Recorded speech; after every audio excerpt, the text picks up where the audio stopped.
Good morning everyone and Arvin. This is your Budweiser vlog. Ayan na naman guys. Mag-grill po tayo ng coffee. Kita niyo po ba yan? Ito na naman ang trabaho ni Inday.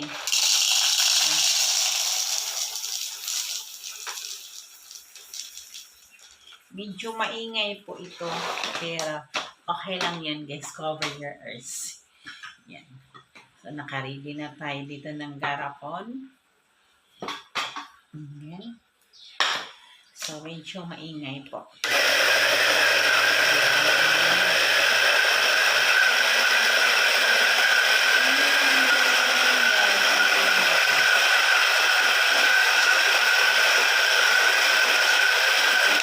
Yan, thank you for your watching.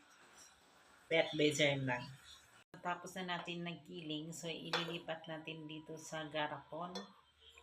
Yun o, ganun. Yan yung ginagawa ko guys. So ayan, dahan-dahan natin ilipat para di matapon.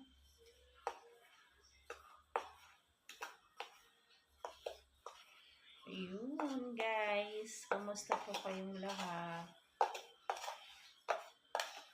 So medyo busy ang inyong Inday.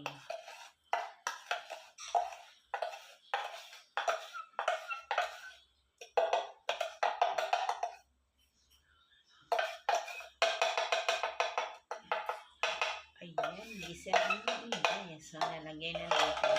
So isiksik natin para marami tayong mailagay kasi uubusin ko yung uubusin ko po yung isang plastic.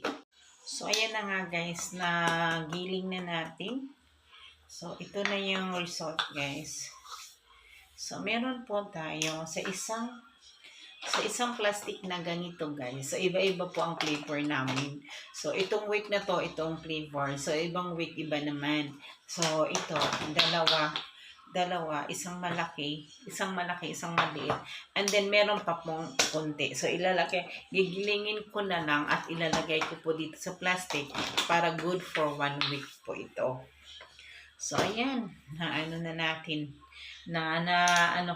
naayos ko na. So, ito na yung coffee namin good for 1 week. 2 garapon, isang malaki, isang maliit, and then meron pang natira. Ilalagay ko sa plastic. So, ayan, thank you for watching. Ayan. Sana nag-enjoy po kayo sa aking video guys. Thank you so much. This is your Budweiser vlog.